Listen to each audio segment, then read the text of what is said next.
দুর্বল স্মৃতিশক্তি।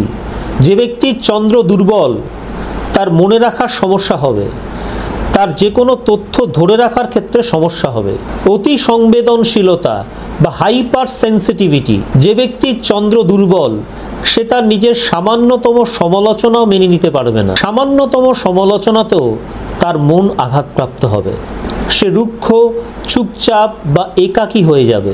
যে সমস্ত জাতক বা জাতিকার জন্মকুষ্ঠিতে বা জন্মচার্টে চন্দ্র অত্যন্ত অশুভ অবস্থায় আছে, ধরুন দুস্থানে অবস্থান করছে বা কোনো পাপ গ্রহের সঙ্গে সংযোগ বা কানেকশন ঘটিয়েছে, এই সমস্ত ক্ষেত্রে চরম ক্ষেত্রে জাতক বা জাতিকার মধ্যে জল ভীতি বা জলাতঙ্ক দেখা যাবে। সেই জাতক বা জাতিকা জল দেখলে ভয় পাবে এবং অত্যন্ত মানসিক কষ্টের কারণে এই ধরনের জাতক জাতিকারা আত্মহত্যার মতো চরমতম পথও কিন্তু বেছে নিতে পারে। যে সমস্ত জাতক জাতিকার চন্দ্র জন্মকুষ্ঠিতে দুর্বল, নিচস্থ বা অশুভ অবস্থায় আছে তাদের একটা ঠান্ডা লাগার ধাত থাকবে।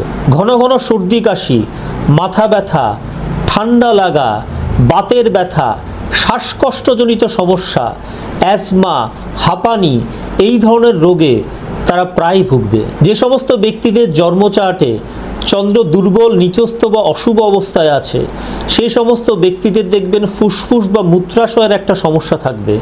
সেই সমস্ত ব্যক্তিদের দেখবেন হাই ব্লাড প্রেশার একটা সমস্যা থাকে। একটা কথা মাথায় রাখবেন, একজন জাতকের তুলনায় একজন জাতিকার অর্থাৎ মেয়েদের জন্মকুষ্ঠিতে চন্দ্র যদি দুর্বল, নিচস্থ বা অশুভ অবস্থানে কোনো পাপ গ্রহের সঙ্গে অবস্থান করে সেক্ষেত্রে কিন্তু তার ইম্প্যাক্ট বা কুপ্রভাব ব্যাপকভাবে সেই মেয়ের জীবনে পড়তে দেখা যায়। চন্দ্র তো একটা মাতৃকারক গ্রহ, এক্ষেত্রে সে মেয়ের জীবন আমরা তছনছ বা বরবাদ হয়ে যেতে দেখব। এমনকি খুব খারাপ ক্ষেত্রে সেই মেয়েটির মানসিক ব্যাধি পর্যন্ত হতে পারে, সেই মেয়েটি আত্মহত্যার পথ পর্যন্ত বেছে নিতে পারে। অর্থাৎ একটি ছেলের জন্মকুষ্ঠিতে চন্দ্র যদি দুর্বল বা নিচস্থ অবস্থায় থাকে তার ইম্প্যাক্ট যতটা না ভয়াবহ হবে, তার থেকে যদি একটি মেয়ের জন্মকুষ্ঠিতে চন্দ্র দুর্বল বা নিচস্থ অবস্থায় থাকে তার ইম্প্যাক্ট আরও চরম এবং ভয়াবহতম স্তরে পৌঁছে যাবে। একটি মেয়ের জন্মকুষ্ঠিতে চন্দ্র যদি দুর্বল, নিচস্থ বা অশুভ অবস্থায় থাকে সেই মেয়েটিকে কিন্তু হরমোনাল চেঞ্জগত ডিস্টারবেন্স বেশি ফেস করতে হয়, এটা মিলিয়ে নেবে।